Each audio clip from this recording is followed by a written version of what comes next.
Welcome to the EXCELcast. My name is Mark Clegg, and I'm the Director of Entrepreneurship and Career Services here at the University of Michigan's School of Music, Theater, and Dance. And I'm here with Afa Dworkin. Thank you for joining us today. Absolutely, it's a pleasure. Afa is the President and Artistic Director of the Sphinx Organization, which was founded here in Detroit and is dedicated to diversity in classical music, bringing in Black and Latino string players and really into the whole world. And you've had a really profound impact on the world of classical music, almost doubling the number of players, right, that are involved in professional orchestras in the U.S.? Doubling number of African Americans in the top tier of orchestras. In the top tier orchestras. And overall, the growth has been, when Sphinx was launched in 1998, Blacks and Latinos combined were less than about 2.5% combined. We're just over 4% now in the year of 2016. So the world has really evolved, although the change has been more incremental that we prefer. Absolutely, but it's you have a whole pipeline to deal with. I mean, there's so many Absolutely, factors involved. It's a comprehensive look at it and really looking from the very beginning through that intermediate phase of development for young people, and then ultimately the issue of placement is definitely of a great deal of interest for us. So this Sphinx organization started when you were a student here at the University of Michigan, and you started as a student intern. Absolutely. Right? Worked your way up through various jobs. You were artistic director, executive director, and now president. So you've really seen the organization from every angle. I'm just wondering sort of what sort of principles or ideas around leadership you have gleaned over your experience with Sphinx. Sure. I have had the pleasure of seeing Sphinx and its impact from a variety of different aspects. And I think the first idea that attracted me to it, the first kind of inspirational factor, was the difference it makes in the area of social justice through the prism of what I love so much, which is classical music. And even though I'm a lifelong violinist, and I've done everything from teaching to performing to arranging and working with young people, I really saw firsthand the impact that the whole power of diversity has upon young people, their families, and then the field itself. I've seen the field morph and transform into something that now views diversity and inclusion as an area of priority, whereas I do believe prior to Sphinx and its existence, it may have just been an afterthought, if anything at all. So in terms of leadership, it's been quite a ride. And I think while naturally, having been trained as a violinist and looked at kind of art making or music making as a craft, a way of expression, I've always been a rather introverted person. Even though I enjoy interaction, I do very much feel that we learn in context and in conjunction with and from others and from one another. I've always felt that I function best if I am secluded and if I'm working on something pretty intensely. However, kind of having worked with the young kids at Sphinx, everyone from the students in Flint and Detroit, where we're literally placing violins in the hands of young people for the first time, to then interacting with the kids who are more at an intermediate level and very much have the passion and rigor, but maybe not the resources and access through our summer programs. And then ultimately with those who are really looking at classical music as a true career path, and then ultimately their own leadership, I've changed myself as well. So I found that a way to lead is really to listen very much and to understand that what is more foreign and less natural. And then I think the biggest lesson at Sphinx has been that everything happens through synergy. So one can't actually be secluded in a room thinking about something intensely. The only way we really learn is to listen, and then the only way to listen is to ask the right questions and ask the wrong questions, and kind of through that creative process understand that reciprocity is such an important piece. And I think that's what I ultimately see Sphinx doing, is establishing that very important reciprocity between the art form that we love and the community that the art form should be serving. So I think that reciprocity is leadership. Empowering that, I think igniting that within our young people, that to me is leadership. I love that, because we sometimes think of a leader as the star or the person who's out in front, but actually it's the connection between the person who's leading or who's in that role of responsibility to galvanize others. Absolutely. And then those others, the community itself. It's the connection between the two. Yeah. Not the division. Absolutely. That really makes a successful organization. Definitely. I think one of the concepts I've been touched by is the whole notion of servant leadership, in that one leads through example, yes, and through sometimes being the spokesperson and being on the front line and really telling the story and making sure that the advocacy piece is there. But in many other more profound ways, one leads by understanding the ultimate purpose and cause. And if that cause is what is the root of the passion and the whole reason why I'm doing what I'm doing at Sphinx, is really understanding that the field needs diversity and inclusivity in order to survive. And at the same, so in other words, it's devoid of diversity, that means it's devoid of information. And ultimately it's not as well-rounded and well-informed and potentially as vibrant and so prone to survive. Since I'm interested in the field surviving, and I'm so interested in the absolute treasure that exists within the communities that have been periodically and historically excluded and included in a variety of different ways. It's that notion of wanting to attain that equilibrium. And in order to attain equilibrium, there are times when you need to serve some areas more, others less. And to me, that notion of servant leadership is pretty powerful. I've seen some members of my team rise up and lead in the most unusual of ways, in ways that probably conventionally might not be identified as natural leadership. But I've seen how that works, and in essence, sometimes have been inspired by some of the more quiet, graceful elements of leadership that I think then ignites something else in me that makes me think in a different way and to figure out some other new potential untried ways to advocate for the ultimate mission and the cause. That brings up an interesting point, which I've seen largely in student organizations here on campus. You know, often we get a really charismatic or a leader who's excited about a project, and then they carry that forward.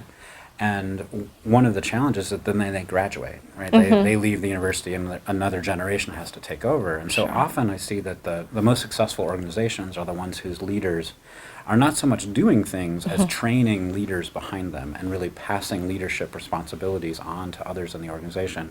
Is that something that you think about at Sphinx, of really sort of giving young people a chance and sort of developing leaders who will hopefully go out into the industry as well as musicians who go out into the industry? Absolutely, that's a great question, and really, that's probably one of the more important pillars of leadership that oftentimes may get overlooked, particularly so as we talk to young people about entrepreneurship being the original starting something. I think what gets often overlooked is the notion of continuity and how the impact that was once envisioned can essentially dissipate if you don't build that continuity. And even in the present, I would say Sphinx would never be where it is without the empowerment of the team and empowerment of others. In some cases, that is our artists. We're beginning to see some of our artists give TED Talks, give presentations, do lecture demonstrations, and talk about their own projects they've started that may not necessarily fit the norm, but something that really that propels what they're doing. And in many ways, that is seeing Sphinx's mission augmented tremendously, because it's really done by someone else who's been touched and really in many ways inspired and equipped. That's also important. It can't just be pure inspiration without any skill sets.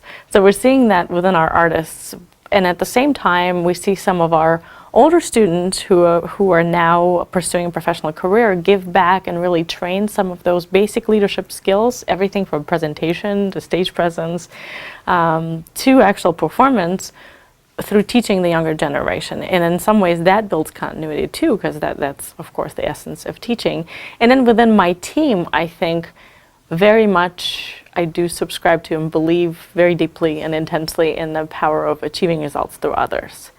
And I know there's all sorts of ancient wisdoms about how when you empower a team, it's a paraphrase, they essentially feel that they've done it all themselves. And I think that's a beautiful thing. If you can entrust someone with the skill sets and the freedom to make mistakes, and find the mistakes themselves and then turn them into learning moments. I think that that's the greatest thing, because ultimately one person is never enough, however brilliant and genius, that's never enough. It's really the power, again, of that continuity and the power of a collective that I think is really essential. And I think in many ways, because Sphinx was such an unusual idea during its founding and when it was just brought about, we came from nowhere and we kind of had to. So in many ways, there wasn't the handbook, there wasn't the manual, and there was also not the magic bullet and pill where you could tell the new incoming education coordinator, this is what you do to run the summer program. We had to build that. And that in some ways has been an art form for me to develop as well, because I've had to think about ways in which I've connected with the young people and literally some of the skill sets I've had to gain as we went along, and then put it down into something that's, while not a manual, but is a roadmap for someone else. So I think that's really essential as Sphinx is developing and becoming a stronger institution. I think that's really a key. So in many ways, for students who are beginning or launching fantastic projects, it's really important to think about the project itself, not just the person. So that I can see from what you're saying, sort of how your teams put diversity into action, because you get people with different perspectives, you know, older musicians, new musicians, student musicians, people from different backgrounds, you know, who are all on this team and presenting sort of different ideas about how you might do things. And we talk about that a lot at the university as well, just the value of having an artist on a team. So we'll have a team of engineers, you know, what would be the contribution of having a musician or a graphic designer or someone on that team? And again, it's just a different mode of thought. Yeah. So that's one of the real powers of diversity. Absolutely. Diversity of perspectives is a powerful thing. I think in many ways, when we put together a most complicated proposal, for example, to a large foundation that's considering supporting Sphinx, one of the more valuable ways to gain that insight and diversity is go to the person on the team who is least interactive with funders and deals with something that's the opposite spectrum of expertise. So they are, say, they work in education, or their area is to tour the virtuosi. And that sometimes is the most refreshing, important, and telling kind of advice you can get. And at the same time, as we build a program, say for our national tour, I think one of the more powerful things we could do is go talk to development people and see how they perceive a particular program, the architecture of it, and how a particular program may affect them as listeners. And I think in many ways you find the most incredible nuggets of wisdom and insight in places you least expect. So in some ways, one of the faces of leadership is specifically seeking out advice that is less likely, less standard, less conventional, and as far away from the norm as possible. I think that's kind of, you've seen some of that during our convenings where we bring in people outside of the sector to really breathe in that innovation and creativity and the newness of a perspective. So it sounds like actually becoming a leader has really changed you as well. You know, It has. I mean, if you have to go on the stage at Carnegie Hall and introduce the virtuosi, you cannot be, you know, behind the scenes just supporting, encouraging others. There are moments where you really have to stretch yourself. Can you think of as sort of an example of a moment in your development as a leader where you really had a new insight or something that stretched you? Absolutely. I think I can think of a variety of different micro examples where I've had to stretch outside of comfort zone as a result of being introduced to a new experience. But in many ways, I think it's like playing a piece of music, in that there are times when, you know, if we're looking at a sonata, and even if you absolutely adore the composer, telling the story from the perspective of just the performer is going to be an incomplete story. And no matter what, that's going to be less than fully informed kind of a performance. So, I mean, what we do usually as students here at the school, we listen to 20 different variations or interpretations of a particular work. Book out. Absolutely, get it out, go beyond Google. Yeah. And really look at kind of historical traditions and what have been some of the revered practices versus what's really admired now. And at the same time, how you as an individual relate to a piece. And then it's that synthesis of an experience that you share with the audiences. So in many ways, that is what leadership is. There are times when leadership is really stepping back and saying absolutely nothing and just listening to what's happening in the room and then making a decision based on the absolute multitude and wealth of information you've amassed as a result of that listening process. And then there's other times when you had to step up and really make a statement that either defends a position or really kind of serves as a statement of advocacy, because so many musicians depend upon kind of you being the spokesperson. So it's important to be able to discern when that moment is and be able to speak as well. And for me, I think public speaking is definitely an area. So it's, while I've always been very richly immersed in the programmatic aspects of Sphinx, and I've certainly enjoyed getting to know our donors and really telling the story, it's always been from the standpoint of a programmatic person, somebody who really thinks about the music and the artists themselves, their well-being, their empowerment. I haven't, for kind of the longest time, I haven't had to think so much about, okay, what about the resources? What about the actual structure that allows an organization like this to flourish and sustain itself, and kind of what are the processes involved in that? So those have been kind of areas that had to develop during the latter part of my career at Sphinx, and definitely public speaking is one of those. So I would say getting up on stage at Carnegie Hall or at Orchestra Hall and crafting a message that kind of looks at what Sphinx does sort of from the standpoint of an artist who would perform a work.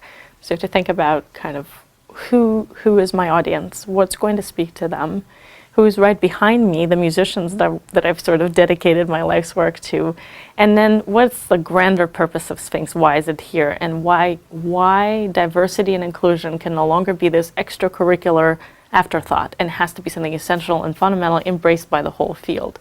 So when I think even at those three basic perspectives, I had to think about the architecture and the meat of, say, the speeches I've given, but also ultimately keeping in mind that it's not just about what I think about these things, but the ultimate purpose. So if my ultimate purpose is for the artist to feel that they have kind of the backing of their spokesperson who's working behind the scenes, and for the young people in the audience to be inspired and want to become the artist ultimately, eventually. So kind of keeping or igniting a spark within the young people, while at the same time also touching the lives of families and future donors and patrons who are in the audience, who may not necessarily be there intentionally, but they may be a guest of someone, how to make sure they're coming back. So I think for me, it's been that spectrum of different priorities and figuring out one single message that's a primary message, and then thinking about my actual delivery, which is still an art form that I'm learning a lot about. So I think that's probably an area of stepping outside of the comfort zone that's been a joy to immerse myself in, and I'm still learning. It's really great. That's what's, I think, lovely about a career in the arts, is we're always growing. But Yeah. your ability to connect, the argument about advocacy to the music itself, to the art, and then that larger mission, I think, is a really great lesson for all of us to take to heart. I know when I've been at virtuosi concerts, and my first job actually in academia was at the Center for Black Music Research with Sam Floyd in Chicago, and I was blown away by the names of all these classical composers of African descent who I just had never heard of. Absolutely. It wasn't just William Grant Still. No. So Volumes, to go to a treasures. concert and hear an entire program of music by Black Americans, African Americans, African composers is really a profound impact on the Absolutely. audience, just because it broadens our perspective. Yeah. So maybe to close, you could talk a little bit about what happens when you run into a roadblock. I mean, when you get a no, I assume every time you ask people for money, they don't necessarily say, oh, here you go, let me write you a check, right? So how does, working as a leader, how do you have to finesse that sort of failure or that roadblock to make a success?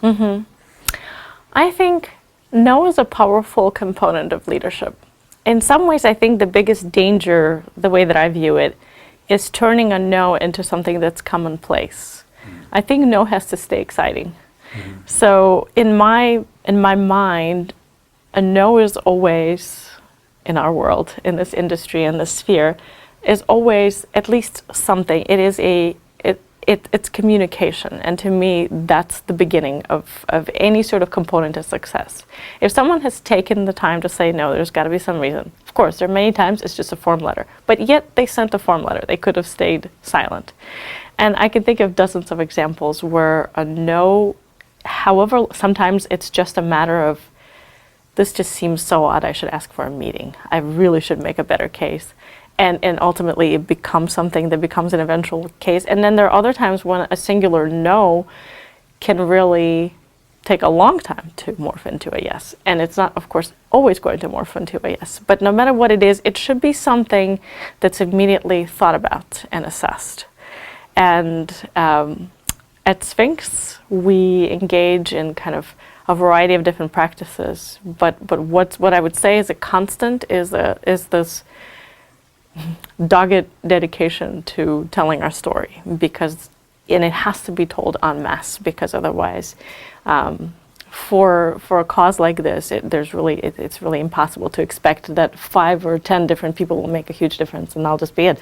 So we have to consistently talk to as many people as possible, get in front of as many people as possible, and make sure that eventually the message is heard. So of course, then sheer math will ensure that we're going to get a lot of no's. I can think of some of the most coveted, sought-after performance opportunities that have been presented to our artists as a result of having received, I don't know, maybe 5 or 10 different no's, and we're on the stage of one of the most revered concert halls in the country. At the same time, and I have to think to the founding of Sphinx in the very beginning, where our founder, the dean here, heard probably more no's than anyone per capita over the course of a year that it took to really formulate the thought. But some of our most long-term supporters, who are still here, very much seeing the growth of Sphinx and ensuring its future, are the folks who said at least 5 or 10 different no's in the beginning. And to me, it's the immediate kind of signal to think about why.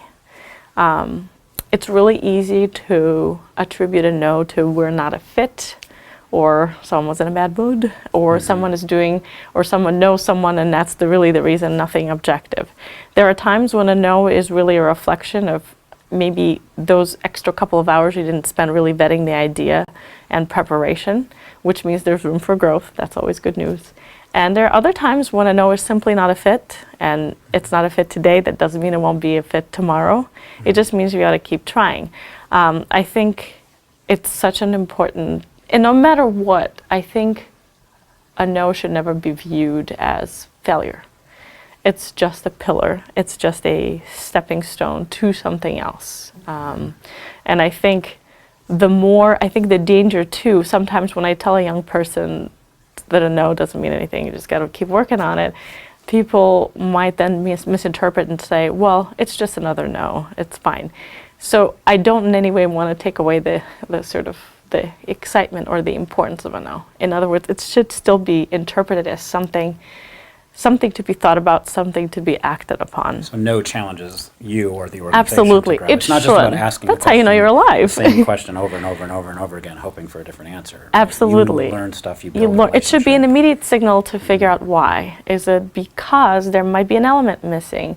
Is it because I was only thinking about telling the story from my standpoint without really conforming to or really forcing myself to look at the perspective of the one to whom you're delivering the story. Sometimes it's just a matter of that. I think the most important lesson toward overcoming a no is probably persistence and patience to really study and come back into the room if you're ever allowed again, knowing more than everyone else does. I think that's just the importance. I think no matter what, it's a lesson to do much more than what's required. And really, because no matter what, even if it's another second or third no matter what you've done is you've just raised your own IQ on a particular topic more than you otherwise would without any response. So I think it's an opportunity, and it should be viewed as such. Great. Well, thanks so much for taking the time to come in and talk to us today. Absolutely. It's a pleasure. Thank you.